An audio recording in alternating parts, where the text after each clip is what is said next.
According to a new report from the Center for Immigration Studies, Republicans are going to lose 24 House seats, and solidly blue states are going to gain 19 House seats, and in turn, electoral college votes, due to legal and illegal immigration. If this trend continues, many people speculate Republicans will never win the House of Representatives again. It also means that blue states are going to gain a disproportionate amount of power in choosing the president. Now, many people on the right are concerned that illegal immigrants are voting illegally, and there's no real evidence of widespread voter fraud. There certainly is voter fraud, and there's evidence it happens, but not in the millions. The real issue is the way we draw congressional districts and give out electoral college votes. It doesn't matter if you're a citizen or not. So states like California are set to gain 11 House seats, and they have a large population of illegal immigrants. This will give them more power in federal elections. So I gotta say, I do find it strange that they want to get rid of the electoral college, but we'll get to that later. The first thing I want to do is take a look at what's going on with this report from the Center for Immigration Studies, and I want to show you how Donald Trump and the Republicans are actually fighting back. You see, Republicans have two choices here. Cater to immigrants, make more immigrant-friendly policies to win over those votes, or restrict immigration and change the way the census is collected. And so far, it seems like Donald Trump has actually restricted immigration and tried changing the census. But if we look to states like Virginia, we can see that, well, Trump's not making his decisions arbitrarily, whether you agree with his policies or not. The New York Times ran a story saying how voters turned Virginia from a deep red state to solid blue, and they go on to talk about how it's mostly immigration. So let's get started with the story from CIS, and then we'll go into Trump's countermeasures. Before we get started, head over to timcast.com/donate if you'd like to support my work. There's a PayPal option, a crypto option, a physical address, but the best thing you can do, share this video.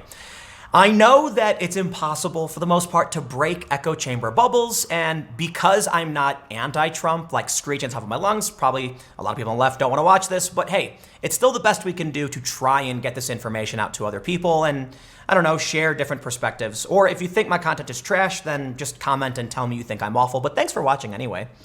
CIS reports, under the current policy, all persons, not just citizens, are included in the population count when apportioning seats to states in the U.S. House of Representatives and for votes in the Electoral College, which is based on House seats.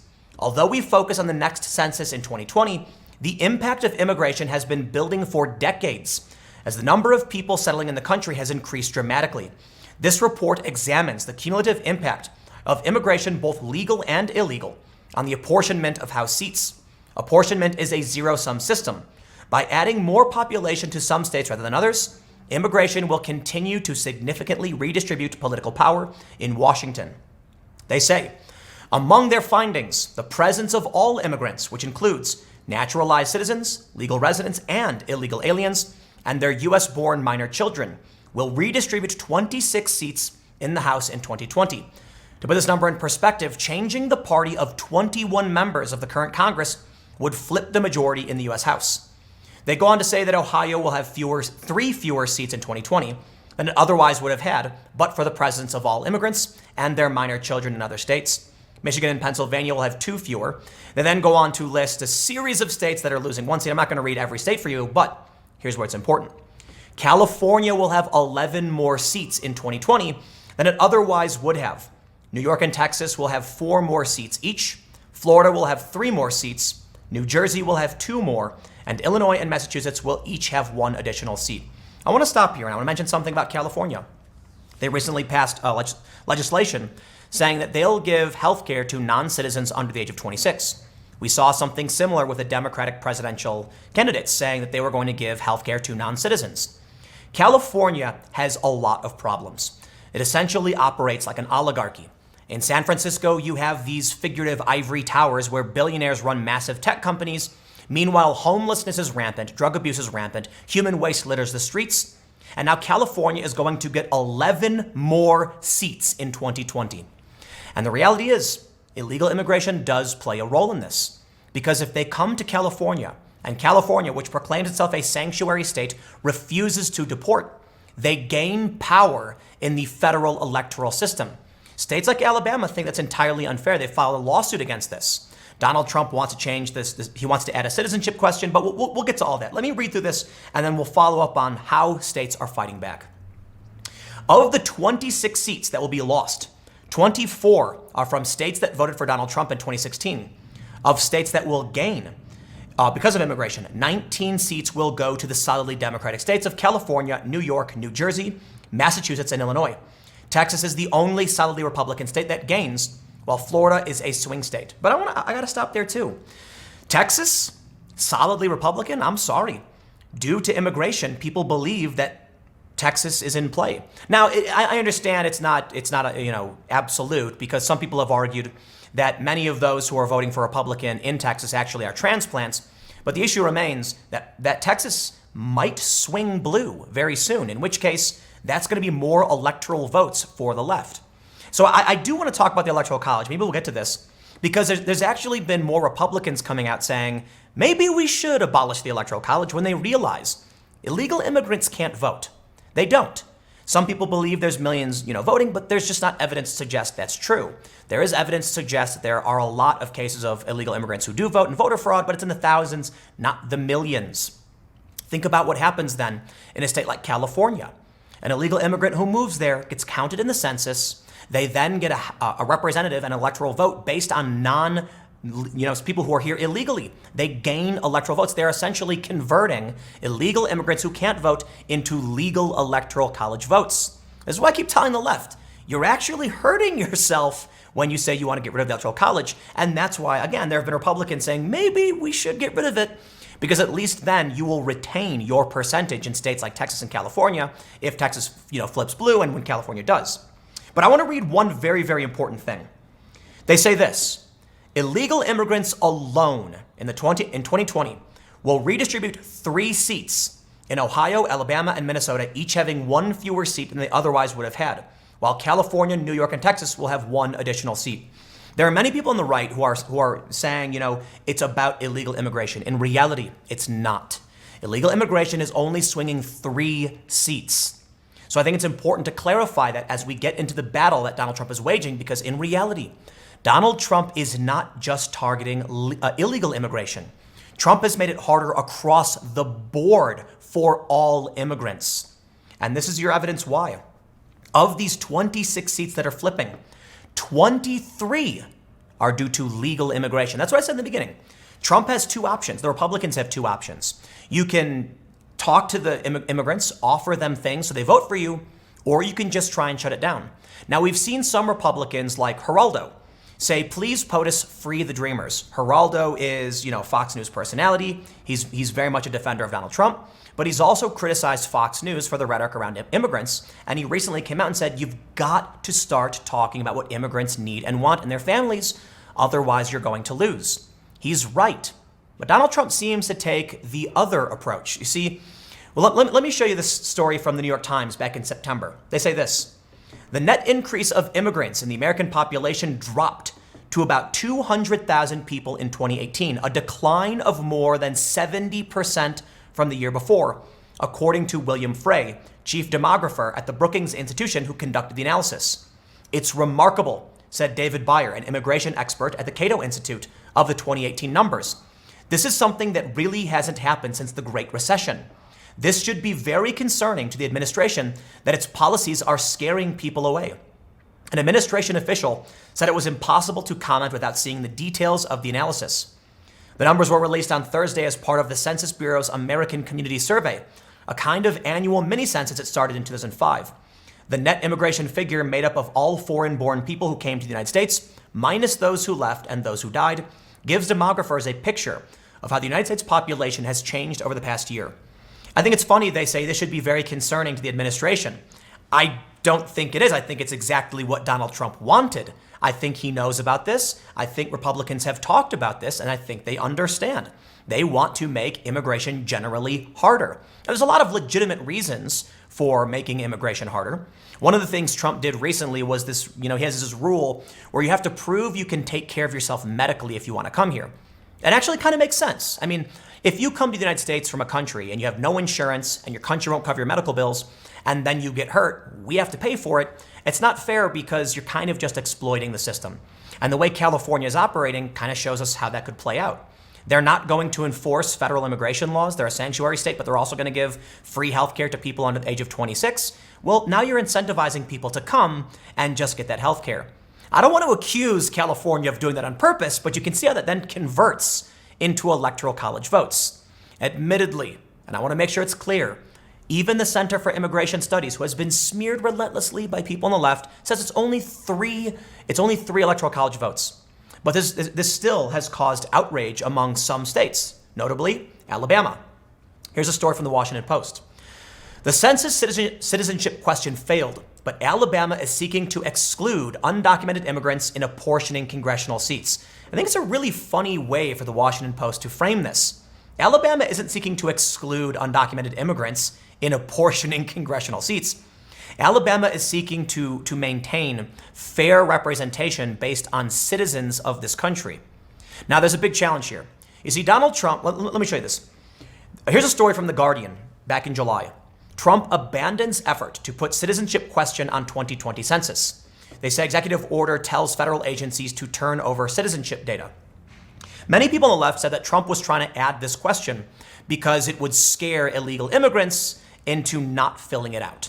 And I don't know if that really matters necessarily, because whether or not they do or don't, I don't think has anything to do with that question. Some people have wrongly said, there's been this fake news going around for a while, that Obama removed the citizenship question from the census, and that's just not true. As far as I can tell, based on people I know who do and who track old past census data and ancestry, they've usually only asked you if you were born in the U.S. The reality is, it doesn't matter so much whether or not you are or aren't a citizen, because the census isn't just about apportioning congressional seats, but it's also about the distribution of funds. So the left has a decent argument in that we do need an accurate representation of undocumented immigrants if we're going to talk about federal funding. The problem then becomes the electoral power. Of course, don't be surprised when the Washington Post tries to frame it as though Alabama is bigoted and just trying to say no to undocumented immigrants, when in reality, I look at it this way. If you're Alabama and you want adequate representation in the federal government to make sure that, your people are being taken care of, the citizens are being taken care of, the ones who are paying the taxes, well, then you're going to be upset when you find out people are coming here and then giving weight to states like California. But let's see what the Washington Post has to say. And then I want to get into another really big problem and why I think the Democrats are desperate to win this fight. This is back in August. Washington Post writes, when the government announced plans last year to ask about citizenship on the 2020 census, analysts inside and outside the Census Bureau warned it could scare many immigrants from being counted. The question was ultimately blocked by legal challenges. But the fight over the census citizenship question seems to have been just one skirmish in a larger war over who deserves to be a part of America's democracy. Over the course of Donald Trump's presidency, administration officials have signaled a desire to fundamentally alter the country's system of representation, making it far more restrictive than ever before. In doing so, some have alluded to a lawsuit that, even if it fails, may still succeed in shaping the debate over representation. Filed last year by the state of Alabama and Rep. Mo Brooks against the Commerce Department and the Census Bureau, it argues that the current system of apportioning congressional seats gives an unfair electoral advantage to states with more undocumented immigrants. That's true. It does, but only by 3 seats. And the reason I want to say this is because let's make one thing clear. No state should be given an unfair advantage due to the fact that they have non-citizens there. You shouldn't be allowed to vote for the president, get more votes for the president, simply because non-citizens live in your state. That's essentially giving votes to non-citizens. But I think you've got to be rational and reasonable and recognize it's not just about illegal immigration. And if you're a Republican and you're concerned about this flip and you keep talking about illegal immigration, you're missing the fact that 23 seats are flipping to legal immigration. Now, again, I get it. Trump is still absolutely coming out against legal immigration as well, for the most part. I don't want to act like Trump is saying no to all immigration. He's just making it stricter for a lot of reasons. And I think there's a fair argument for why there should be restrictions on immigration. And I don't think it's fair to say, the narrative they tried to push is that Trump is racist and just doesn't like brown people or something. And I think it has more to do with rapid cultural shifts, which can be dangerous. And I really do mean this. A lot of people are going to say, oh, now I'm defending Trump and I'm being a bigot, but let me show you something. Take a look at this story from the New York Times, how voters turned Virginia from deep red to solid blue. There is a serious problem with what happened in Virginia that could be very, very damaging for the whole of the United States. Now, this story from the New York Times goes in great detail to talk about how I believe 1 in 5 or 1 in 4 people who live in Virginia are now an immigrant, and because of this, because of the non-white population, more Democrats are getting elected. And they show some really interesting data. I believe it. I'm not sure if it's at the top or the bottom. Here we go. Check this out. In 2000, Virginia was solid red across the board, everything. And then it started shifting, and now in 2019, it's solid blue across the board. The reason why this rapid shift is so dangerous is that large portions of Virginia are still staunch conservatives. We're not talking about a state that is moderate. We're talking about a state that is staunchly conservative, that saw a rapid demographic shift, which flipped it Democrat. And the big problem now, the main issue, is gun reform.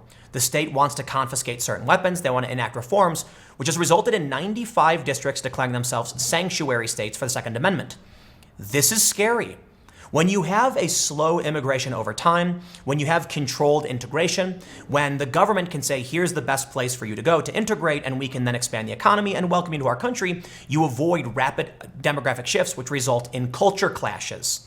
It will be a very serious problem if the National Guard or someone tries to go out and confiscate weapons from people who are die-hard constitutionalist Republicans, because people were empowered by immigrants who don't hold the same traditional values. So the issue isn't whether or not immigration is good or bad. It's whether or not you can take two different cultures and mash them together instantly. The reality is, in this case, because it's not absolute, I'm just saying, take a look at what's going on in Virginia. This is scary to a lot of people. I've seen some memes from the right saying not to react, not to go out armed and things like this, but there's big concerns about a rapid demographic shift because some people have cultural values that are just at odds with each other. We've seen how negative, red flag laws could be. And so again, I want to make sure it's clear. When you talk about the importance of controlling immigration, I'm sure there are racists and white nationalists who love this stuff, but the reality is you need to make sure you can stabilize your culture and your economy and what people believe, because the fact remains, if you bring in a bunch of people who completely disagree with another group of people and their beliefs are very, very far apart, you might start seeing destabilization, fighting, and it's not a good thing. It's going to be really, really bad. So of course, though, the left has always deferred to it's all about race, and Trump's obviously a racist.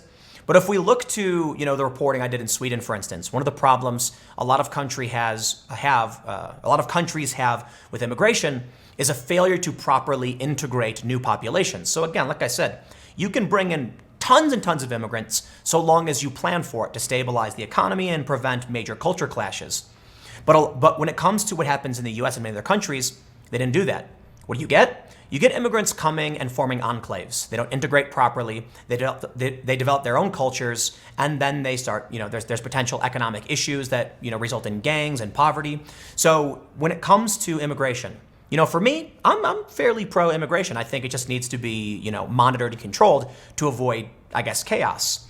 Trump, on the other hand, is taking a very heavy-handed approach against it, and many people on the left think there should be no borders at all. Not every person on the left, but a lot of them. I think, Trump has been a bit harsh on immigration, but I can certainly see the argument. And I certainly think what Trump is doing is definitely a defense of Republicans, because as much as Republicans might not be paying attention to what's really going on behind the scenes with the census or otherwise, Trump definitely knows about it. But let's do this. Let's shift now. I want to tell you why I think the Democrats are so desperate to win on this front, why they keep saying they're going to give health care or other benefits to non-citizens. It's because they know they can't win. And the way they win is through the House. It's through the census. It's why Trump got blocked on a citizenship question. That's the fight they need to win. I don't understand. Look, impeachment has been ridiculous. But take a look at this story. Vox.com. Democrats' 2020 economy dilemma explained. Things are pretty good. Maybe it's okay to admit it. Even Vox has to admit that, look, man, the economy in the United States is doing really, really well. And the Democrats aren't going to win on policy issues related to the economy, the working class. So when they go to Ohio, for instance, what are they going to tell them? We're going to take your jobs away? Well, that's what they've been doing. Where the Democrats are winning, however, is telling immigrants that they're going to, say, help the Dreamers. They're going to, there's going to be comprehensive immigration reform. And then you get many of these first and second generation immigrants saying, I'm going to vote for a Democrat. It's better for my family. There's challenges here because a lot of the conservatives in this country, not all of them, have historical values and traditional values with the United States of America. Immigrants, they don't. And I'm not trying to be mean or criticize the perceived loyalty of immigrants. No, I think people who swear an oath to this country and become citizens have my profound respect. But I think you have to recognize somebody whose father's father fought, in these great wars, and they had those traditions down, are going to have a much more profound respect, or they're going to value the country substantially more than someone who just moved here and are chasing after the American dream. It's also true that immigrants who come here might value the country substantially more than a lot of these progressive millennials, and I certainly think that's the case too. I think one of the problems the left has is these anti-America leftists who crap on a country that immigrants are desperate to come to. So I think what we're going to see from all of this, whether Trump wins on the immigration front, is that in the end, the Democratic Party and the Republican Party are going to be dramatically different. Immigrants are going to shape the Democratic Party, and that means these anti-America immigrants, I'm sorry, hold on, let me rephrase that. The anti-America millennials, that's what I meant to say, are probably going to get washed out because the people who come to this country, to the United States, like the idea of the United States. They want to live here. They want to have that American dream. Not all of them, but I'd assume most of them. So they probably won't align very much so with these progressives who are talking about destroying the country they so desperately want to get to. But I think, what we're going to see now and what we are seeing is a recoil from the right. And as I showed you from the New York Times, immigration is down around 70% in 2018. I'm really interested to see what the number is going to be for 2019, because it'll probably be similar. If this trend continues, Republicans will not be wiped out. They will not lose the House. But now I want to show you one more disastrous thing for Republicans. You see, many Republicans are so confused. Why is California is failing so much? Their homeless problem. Take a look at this. Homelessness rose 2.7% in 2019, driven by a surge in California. Well, I know why Trump is mad. California makes him look bad. The country is doing great across the board, but now homelessness is going up thanks to California. Why can't California get a hold of its homeless problem? Why does California seem to incentivize people to come there? They don't solve the problem. They don't really do anything. Not every place in California is doing this, but homelessness is desperately on the rise. And it seems like with all of this money, California isn't doing anything about it. They're not cleaning up the camps. Well, as it turns out, homeless people are absolutely counted in the census, as they should be. The issue is, California has beautiful weather and offers up tremendous benefits, which means there is a small percent, I shouldn't say small, it's 18%. 18% of people who, in Los Angeles County moved there. They're homeless and they moved there. You know what that means? They get counted in the census too. And California will get more electoral power. They will get more power in the House of Representatives due to attracting homeless people. And I have no disrespect for homeless people. I actually fought and worked with nonprofits to help them. And so this is more of a dig at California's refusal to adequately help the homeless. I think it's because they know the more homeless people they bring in, the more immigrants and illegal immigrants they bring in, the more power they will have federally. But take a look at what California is, and then take a look at them gaining 11 electoral college votes and 11 House seats. That to me is worrying. I do not believe we want California to be representative of the United States because of the problems they're facing. And I'm surprised the left doesn't agree with this for the most part. San Francisco is an oligarchy. It is insane, the wealth inequality in that city. The homeless camps littered through Oakland. And that's supposed to be the shining hill, a city on the hill that we're supposed to look up to? All the billionaires who have all the money in the world and they can't clean the streets of human waste? No, California is not an example of what we want to strive to be. Unfortunately, they're the ones gaining power. They're the ones who will be voting in the House, and they're the ones who are going to have the most power in choosing who the president will be. I'll end with this. To all the Democrats who want to get rid of the Electoral College, by all means, go and do it. Because legal immigrants, legal residents, can't vote, okay? And illegal immigrants can't vote either. The Electoral College allows you to get House seats and electoral votes based on those individuals. But if we switch to a national popular vote, for one, all of the blue state Republicans will start voting, and you will actually lose relative votes because you will no longer be able to convert, legal residents into votes. In the end, I don't know, man. It's really difficult to talk about any of these issues because I'm pretty sure, based on everything I said, this video is somehow going to be turned into some like uber nationalist and people are going to accuse me of all these things. Whatever, man. I don't know. I don't know what to tell you. I think Trump is well aware of what's happening. And I think while many people, there's a lot of conservatives saying the Republicans will never win the House again, you've got to pay attention to what Trump has been doing because Trump is paying attention to this. So I'll leave it there. Stick around. Next segment's coming up at 6 p.m. youtube.com/TimCastNews, and I will see you all then.